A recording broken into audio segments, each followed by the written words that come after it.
नमस्कार दोस्तों, स्वागत है आप सभी लोगों का आपके अपने चैनल ट्रेडर्स डायरी में। दोस्तों आज हम बात करने वाले हैं जेएसडब्ल्यू एनर्जी के ऊपर। पावर सेक्टर का घोड़ा 100 रुपये पर बात हुई थी, 167 के ऊपर खड़ा है, 167 के लेवल्स पर खड़ा है और यहाँ पर अब किधर की ओर भागना शुरू करेगा ये देखना बाकी है। काफ़ी इंटरेस्टिंग होने वाला है। और जैसा कि 100 रुपये पर हमारी बात हुई थी, जब ये 100 रुपये पर क्रॉस करने वाला था तो हमने कहा था कि 200 से 250 रुपये जाने की कोशिश करेगा। जब हम लोगों ने इसके फंडामेंटल को टेस्ट किया था, छोटी मोटी कंपनी नहीं है, सोलर में काफ़ी बड़ी कंपनी है। आप चाहें तो अदानी ग्रीन एनर्जी से जेएसडब्ल्यू एनर्जी को कंपेयर करके देख सकते हैं और जेएसडब्ल्यू एनर्जी अदानी ग्रीन से तो काफ़ी ज़्यादा बेहतर निकलेगी वैल्यूएशन के हिसाब से भी, या चाहे जैसे हो आप उस हिसाब से नाप लीजिए। जेएसडब्ल्यू एनर्जी काफ़ी अच्छी कंपनी मानी जाती है। चलिए अब हम देखते हैं इसके फंडामेंटल और इसके चार्ट और हम इसके वैल्यूएशन को नापने की कोशिश करते हैं, क्योंकि यहाँ पर काफ़ी ज़्यादा रनअप हो चुका है तो हर चीज़ को देखना जो है काफ़ी ज़्यादा इंपॉर्टेंट है। चलिए देखते हैं दोस्तों। तो दोस्तों जेएसडब्ल्यू एनर्जी का स्टॉक प्राइस जो है वो 167.80 पैसे पर यहाँ पर क्लोजिंग दी है। 0.40% की यहाँ पर तेज़ी, 0.70 प्लस का यहाँ पर आपको एक दिन का रिटर्न आपको मिलता है, यानी 70 पैसे का आपको रिटर्न मिलता है आपके इन्वेस्टमेंट पर। यहाँ पर देखकर लग रहा है कि यहाँ पर जो है वॉल्यूम थोड़े से लो पड़ गए हैं, लेकिन नहीं, असल में वॉल्यूम लो नहीं पड़े हैं। असल में ट्रेडिंग रेंज जो है वो निफ्टी में आपने देखा होगा कल के दिन, यानी फ्राइडे, यानी 9 जुलाई के दिन आपने देखा होगा कि जो निफ्टी है वो रिकवर नहीं हो पाई, जबकि ग्लोबल मार्केट है वो रिकवर हो गए। ये एक क्या कहते हैं, ये इम्पैक्ट डालता है, चाहे कोई भी स्टॉक हो उस पर इम्पैक्ट जो है वो डालता है। ठीक है ना दोस्तों। तो यहाँ पर जो भी है यहाँ पर प्लस में बंद हुआ है, लेकिन निफ्टी नेगेटिव में बंद हुई है। आपने देख रहे हैं ना कि कितना बढ़िया यहाँ पर जो है आपको रिटर्न, मतलब छोटा ही सही, लेकिन आपको देखे ही भाई साहब यहाँ पर क्लोजिंग दी है इन्होंने। ठीक है, अब अगर हम देखेंगे तो इनका जो हाई है वो 177 है, ऑल टाइम हाई मेरे ख्याल से 177 है, और स्टॉक जो है वो अपने स्टॉक अपने हाई के आसपास ही है। तो ये एक अच्छी बात है। और अगर आपने 100 रुपये पर लेकर रखे हैं तो निकलने की कोशिश मत करिए। बहुत अच्छा स्टॉक है, बहुत ही अच्छा स्टॉक है दोस्तों। यहाँ पर और भी खबरें आएंगी सोलर के बारे में, तो इसमें जान आएगी। चलिए ठीक है, अपनी बात को हम पूरा करते हैं। ये देखिए फाइनेंशियल इंडिकेटर, फंडामेंटल में फाइनेंशियल इंडिकेटर देखते हैं तो 27,574 करोड़ का मार्केट कैप। जब हमने बात की तो काफ़ी ज़्यादा कम होगा, उसमें 70 रुपये का ऐड कर दीजिए, यानी लमसम जब हमारी बात हुई थी तब से इस स्टॉक के अंदर 9,000 करोड़ का मार्केट कैप ऐड हो चुका है। यानी 100 रुपये पर जब हमने बात की तो इसका मार्केट कैप यहाँ से 9-10 हज़ार करोड़ माइनस में था, मतलब कम कर दीजिए। तो यहाँ पर जो है 17,000 करोड़ मेरे ख्याल से, हाँ जी हाँ, 17,000 करोड़ के आसपास का मार्केट कैप था उस वक्त। ठीक है, लेकिन यहाँ पर जो है आप कहें कि बहुत बड़ा रनअप हो गया, नहीं। यहाँ पर बुक वैल्यू देखिए 88.29 पर है। बुक वैल्यू पर शेयर जो है वो आपका 88.29 पर है। राउंड फिगर में अगर 90 ले लें तो कोई गलत बात नहीं होगी। ठीक है, 90 ले लीजिए, हमको अच्छे से समझ में आएगा। 90 रुपये पर शेयर का यहाँ पर बुक वैल्यू है। अगर स्टॉक अपने बुक वैल्यू से 100% ऊपर काम करता है तो इसमें कोई बुराई की बात नहीं है, क्योंकि काफ़ी ज़्यादा जो इसमें जेएसडब्ल्यू एनर्जी में जो है वो ठंडा बन रहा है। आपने देखा होगा कि ये 60 रुपये 50 रुपये के लेवल्स पर कई टाइम से घूमता था, कई सालों कई महीनों से घूमता रहा है। जब मेरी मार्केट में एंट्री हुई थी मैं एक as a trader, as a investor हुई थी, तो मतलब इन्हीं दो में तो होती है। तो मैंने इस जेएसडब्ल्यू एनर्जी में, इसके स्टॉक में मैं ट्रेड किया करता, तो मैंने 60 के लेवल्स पर मैंने काम किया है इसमें।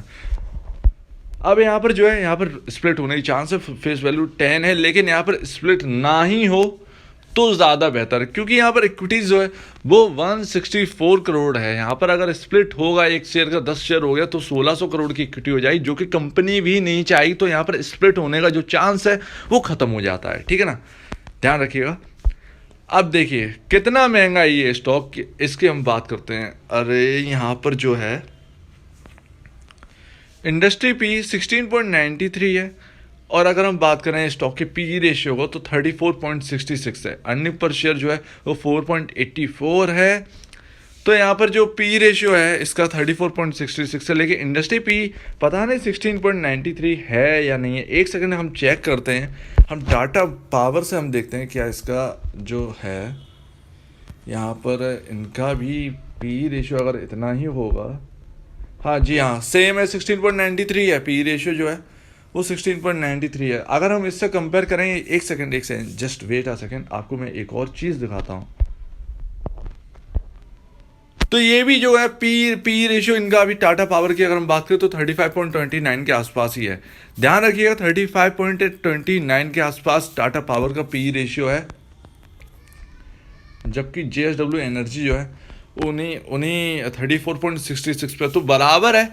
यहाँ पर अगर कहेंगे कि इंडस्ट्री पी से ऊपर निकल गया है ये स्टॉक और अब ये महंगा हो गया, देखिए लगता है ऐसा, लेकिन यहाँ पर जो है और इंडस्ट्री पी के अलावा जो है और भी चीज़ें जो देखी जाती हैं वो भी यहाँ पर फैक्टर करती हैं।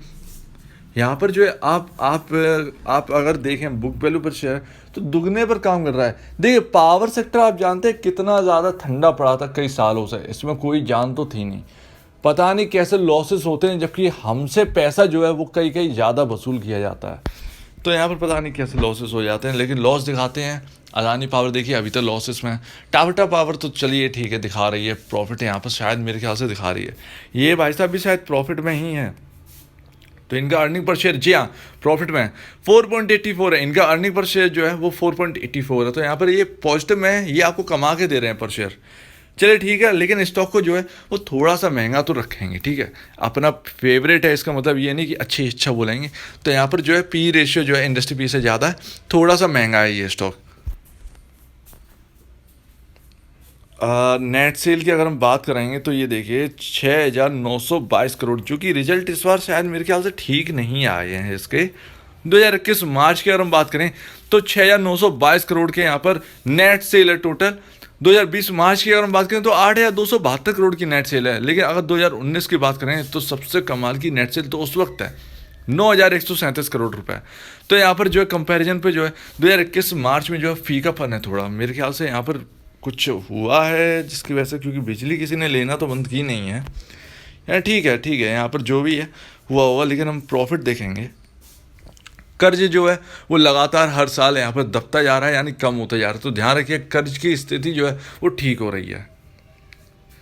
प्रॉफिट आफ्टर टैक्स यही तो मुझे देखना है, यही हमें देखना है और यही हमारे सामने है। तो प्रॉफिट आफ्टर टैक्स जो है कंसोलिडेटेड नेट प्रॉफिट, पूरी हर बिजनेस की आय, जेएसडब्ल्यू एनर्जी में जितने भी बिजनेस है सारी बिजनेसेस की जो इनकम है टोटल प्रॉफिट है उनको जोड़ के मैं बता रहा हूँ, तो 795.48 करोड़ रुपीस का यहाँ पर प्रॉफिट किया है 2021 मार्च में, जो कि 2020 मार्च में पहले किया था 1999 माफ कीजिए 1,099 करोड़ रुपए का यहाँ पर प्रॉफिट किया था।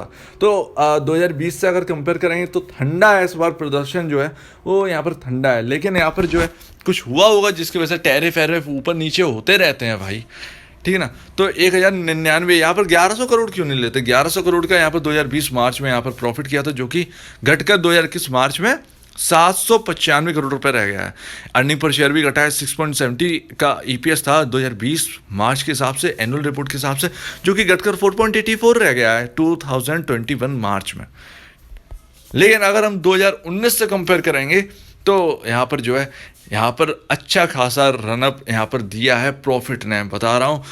2019 में 695 करोड़ का प्रॉफिट, 2018 में 77 करोड़ रुपए का प्रॉफिट, 2017 में 629 करोड़ का प्रॉफिट, 2020 में 1,100 करोड़ का प्रॉफिट, 2021 में 795, तो थोड़ा सा ऊपर नीचे है। लेकिन 2020 से स्थिति यहाँ पर जो है वो काफ़ी ज़्यादा सुधरी है। 2020 में तो ये स्टॉक चला नहीं, 2021 में अब चल रहा है और मेरे ख्याल से अब रनअप रहेगा। लेकिन चार्ट क्या कहता है ये देखना काफ़ी ज़्यादा इंपॉर्टेंट है। असेट्स इनके पास 26,907 करोड़ के हैं, जबकि इनके जो 2021 मार्च की रिपोर्ट रही है ये देखना मतलब ही नहीं है इसका। देखते हैं डील कैसी होती है। डील इसमें इनसाइडर का 1 जुलाई को इन्होंने ESOP एम्प्लॉय कोटा जो है वो यहाँ पर 1 लाख शेयर बेचे गए, 1 लाख 4 लाख, अरे भाई। तो एम्प्लॉय कोटे की तरफ से यहाँ पर जो है शेयर बेचे गए हैं। लेकिन यहाँ पर एप्सिलॉन कार्बन प्राइवेट लिमिटेड जो है उन्होंने यहाँ पर शेयर खरीदे हैं। अब पता नहीं कौन है ये, लेकिन यहाँ पर जो भी खरीदा ये कौन है भाई, 74% इस कंपनी में होल्ड करते हैं। ज़रा देखें तो ज़रा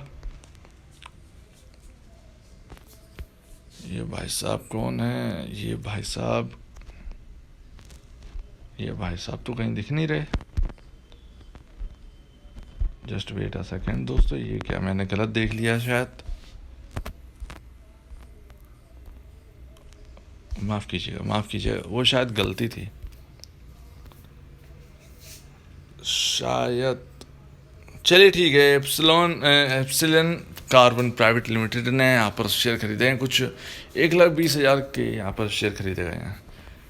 ठीक है, यहाँ पर जो है, अच्छा यहाँ पर जो है JSW इन्वेस्टमेंट की तरफ से यहाँ पर प्लेज रिलीज करी गई है। तो यहाँ पर एक बात तो ध्यान रखिएगा कि यहाँ पर अगर यहाँ पर जो नया पैटर्न आने वाला है, आपका नया पैटर्न जो आएगा, जिसके बात करें शेयर होल्डिंग पैटर्न की, तो उसमें आपको जो प्लेज शेयर्स हैं शायद इस कंपनी में वो घटते हुए नजर आए। तो 53-25% के आसपास जो प्लेज शेयर रह गए हैं, 25% के आसपास जो प्रमोटर की प्लेज शेयर रह गए हैं, वो अब घटते हुए नजर आएगी। यहाँ पर अब शायद 15 या 12 के आसपास आने वाला है यहाँ पर। तो यहाँ पर जो है JSW इन्वेस्टमेंट ने यहाँ पर शेयर छुड़वाए हैं। तो ध्यान रखिएगा दोस्तों, इस चीज़ को बखूबी ध्यान रखिएगा। यहाँ पर शेयर होल्डिंग पैटर्न अब अच्छा आने वाला है, यहाँ पर प्लेज शेयर्स जो है वो घटने वाले हैं, तो एक अच्छी बात है। अब चलिए, बहुत लंबी बात हो गई है, हर पैमाने पर बहुत अच्छा स्टॉक है। अब प्लीज़ हम देखते हैं अब इसका चार्ट, जिससे हमें पता चलेगा कि कहाँ पर सपोर्ट, कहाँ पर रेजिस्टेंस है। अच्छा मैं आपको एक बात बता दूँ, कभी ना कभी पी रेशियो जो इतना महंगा होता है वो हमेशा चार्ट पर झलकता ही है। तो चलिए उसे देखने की कोशिश करते हैं, चलिए देखते हैं। तो दोस्तों आ चुके हैं JSW एनर्जी लिमिटेड के चार्ट पर।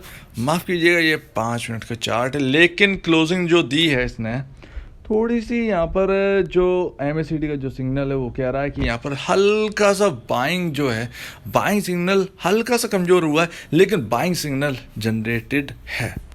चलिए अब अपने मेन चार्ट पर चलते हैं, 1 डे का चार्ट। अरे बाप रे, तो यहाँ पर जो MACD जो कह रहा है, वो यहाँ पर MACD सीधा सीधा ये कह रहा है कि भैया यहाँ पर जो है आपका स्टॉक का जो सेलिंग प्रेशर है, सेलिंग का जो सिग्नल है वो वीक नहीं है, कमज़ोर नहीं है, और वो लगातार बढ़ा ही है। और कल के दिन भी ये चीज़ इसमें डेवलप हुई है। मैं कहता हूँ ना कि यहाँ पर जो है समझ में आ जाता है।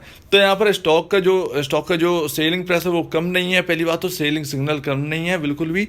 यहाँ पर जब हल्का पड़ेगा तो स्टॉक धीरे धीरे इन्हीं लेवल से ऊपर जाने लगेगा। लेकिन अब देखना ये है कि यहाँ पर सपोर्ट और रेजिस्टेंस कहाँ पर है। तो ये जस्ट वेट अ सेकेंड, इसमें ट्रेंड लाइन लगाते हैं यहाँ से, ये लीजिए, ये आपका सबसे इम्पोर्टेंट लेवल है। पता नहीं स्टॉक्स पर तभी बात क्यों होती है जब वो सबसे इम्पोर्टेंट लेवल पर होते हैं, हमेशा मैंने यही देखा। तो ये रहा 162 का जो लेवल है, 162 का लेवल जो है वो काफ़ी ज़्यादा इम्पोर्टेंट है इस स्टॉक के लिए। और अगर इस लेवल के नीचे अगर 2 दिन क्लोजिंग दे देता है, 162 का लेवल टूटता है और 2 दिन क्लोजिंग दे देता है 162 के नीचे, तो आप समझ लीजिएगा कि भाई साहब यहाँ से नीचे जाने वाले हैं। अब यहाँ से थोड़ी सी गिरावट आ सकती है, लेकिन लगता है कि इन्हीं लेवल से जो है वो सपोर्ट लेकर शायद ये ऊपर जा सके।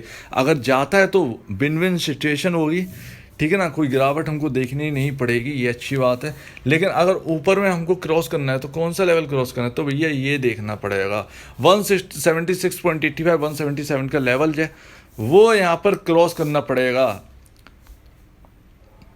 तो ध्यान रखिएगा, ऊपर में 176 का जो लेवल है वहीं से बार बार सेलिंग प्रेशर आ रहा है। आप देख रहे हैं ना, मैं आपको दिखाऊं, एक जस्ट वेट अ सेकंड, ये देखिए, ये 176 का लेवल, ये भाई साहब जो रेड कैंडल बनी है ये भी वहीं से बनी है, थोड़े आसपास ही बनी है, 175 के लेवल से ये बन गई है। लेकिन ये रेजिस्टेंस जो है वो 176 का जो लेवल है वो यहाँ पर फेस कर रहा है। 176 का लेवल जो है वो यहाँ पर रेजिस्टेंस जो है वो यहाँ पर ये स्टॉक फेस कर रहा है। 176 का जो लेवल है वो काफ़ी इंपॉर्टेंट है, यहाँ से पार करना काफ़ी ज़्यादा इंपॉर्टेंट होगा, ठीक है ना, ऊपर की तेज़ी के लिए, ऊपर के लेवल्स के लिए। नीचे में सपोर्ट ले 162 का, अगर नीचे गिरता है 167 से 62 के आसपास आता है तो यहाँ पर उम्मीद है कि यहाँ पर वैसा ही चलेगा जैसा कि हम बात कर रहे हैं। तो 162 का जो लेवल है वहाँ से सपोर्ट लेकर, अपनी ट्रेंड लाइन से सपोर्ट लेकर ऊपर की ओर भागेगा। अब वो लेवल क्या होंगे ये नहीं पता, लेकिन वहाँ से सपोर्ट लेके एटलीस्ट घूम जाए ये अच्छी बात है। नीचे की तैयारी ना करे तो ही अच्छी बात है। ठीक है, तो उम्मीद है आपको यहाँ पर ये चीज़ समझ में आ गई होगी। एक अच्छा खासा रनअप इस स्टॉक ने दे चुका है, बहुत अच्छे आपको अच्छे खासे रिटर्न जो है वो दे चुके हैं। और यहाँ पर क्यों ना दे ऐसे रिटर्न, यहाँ पर काफ़ी लंबे टाइम से इन्वेस्टेड हैं लोग काफ़ी लंबे टाइम से इन्वेस्टेड हैं इस स्टॉक के अंदर, लेकिन इस स्टॉक में कोई भी जान फूकने वाली बात नहीं थी। अब जाके चलना स्टार्ट किया तो ये लेवल भी थोड़े कमज़ोर नज़र आते हैं, इन द सेंस ये लेवल भी थोड़े कम नज़र आते हैं। मन करता है कि थोड़ा सा और थोड़ा सा और ही आना चाहिए, ये ज़्यादा बेहतर है। तो उम्मीद है आपको ये वीडियो समझ में आ गई होगी, सारे के सारे लेवल आपको समझ में आ गए होंगे, चाहे शॉर्ट टर्म इन्वेस्टर हो, चाहे लॉन्ग टर्म इन्वेस्टर हो, चाहे मिड टर्म इन्वेस्टर हो। 162 का लेवल जो है, अगर किसी को खरीदारी करनी, कोई एग्रेसिवली यहाँ पर खरीदना चाहते तो 162 का स्टॉप लॉस लगा कर आप चल सकते हैं, खरीदारी कर लीजिए। ठीक है ना, 162 से थोड़ा सा नीचे ही लगाना, क्योंकि क्या क्या होता है कभी कभार ऑपरेटर ऐसा काम करता है कि स्टॉप लॉस हंट करने के लिए वो उस इंपॉर्टेंट लेवल पे आता है जहाँ पर लोग खड़े होते हैं इंपॉर्टेंट लेवल पर। ऐसा तो है नहीं कि कोई जानता ना हो इसके इंपॉर्टेंट लेवल, काफ़ी लोग जानते हैं, काफ़ी लोग यहाँ पर सर्च करते रहते हैं। ठीक है ना, और भी लोग JSW एनर्जी के ऊपर डालते हैं। तो यहाँ पर वही है कि यहाँ पर सबको पता है कौन सा इंपॉर्टेंट है, तो वो हंट करने के लिए कहीं ना कहीं आ सकता है। थोड़ा सा नीचे लेके चलिए अगर किसी को नई खरीदारी करनी है, चाहे शॉर्ट टर्म वाले हों चाहे लॉन्ग टर्म वाले हों। तो लॉन्ग टर्म वाले भैया इसमें बने रहना, निकलने की ज़रूरत नहीं है। ठीक है ना, तो अगर आपको इस वीडियो में कुछ भी गलत लगता है, मैंने कुछ गलत बता दिया है, तो प्लीज़ आप कमेंट सेक्शन में बता दीजिएगा, ताकि मैं अपने आप को आगे के लिए सुधारूं। दोस्तों, अगर आपको कुछ पूछना है, कुछ बताना है आपको स्टॉक के बारे में, तो प्लीज़ कमेंट सेक्शन में बताइए। ये हमारा सबसे फेवरेट स्टॉक है, one of the favourite stock है दोस्तों। तो यहाँ पर कुछ भी गलत ज़्यादा तो नहीं कहना चाहूँगा इसके ऊपर। तो यहाँ पर जो है आपको उम्मीद है समझ में आ गया होगा। अगर आपको कुछ गलत लगे तो आप प्लीज़ बता दीजिएगा, और अगर आपको ये वीडियो अच्छी लगी हो तो लाइक करिएगा, चैनल को करिएगा सब्सक्राइब, प्लस बेल आइकन को जरूर दबाइएगा, ताकि आपको नए नए नोटिफिकेशन जो है वो आपको मिलते रहें। तो अब दीजिए मुझे इजाज़त। वीडियो देखने के लिए बहुत बहुत धन्यवाद दोस्तों।